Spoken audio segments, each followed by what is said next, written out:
সালাম আলাইকুম। অনেক সময় আমরা দেখে থাকি যে টায়ারে গায়ে লেখা থাকে 1020, 1120, 1220।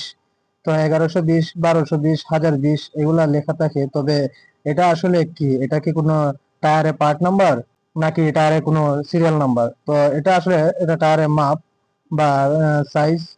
সেই সাইজটাই মূলত যেভাবে বের করা হয়, তো আমি এটা আসলে আপনাদেরকে দেখাবো যে কিভাবে বের করতে হয়। তো এই 1020 কিভাবে হলো। তো আমি এখান থেকে এখন বের করবো যে চাকার যে মাপটা আছে সেই মাপটা আমি এখন বের করব। তো এটা আসলে কত ইঞ্চি, সেই ইঞ্চির মাপটা আমি এখন বের করব।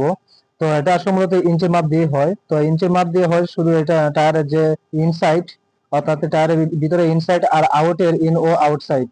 তো আমি ইনসাইডটা আর মাপ দিব। আর এই আগে ইনসাইডে মাপ দিয়ে আমি আপনাদেরকে দেখাবো যে এটা ইনসাইডে কত আছে। তো আমি ইনসাইডে এখন মাপ দিচ্ছি। তো ইনসাইডে আমি দেখতে পাচ্ছি যে টায়ারের ইনসাইডে আমার মাপ আছে প্রায় 20 ইঞ্চি, অর্থাৎ এটা যে রিংটা আছে, অর্থাৎ রিংটাও কিন্তু 20 ইঞ্চি।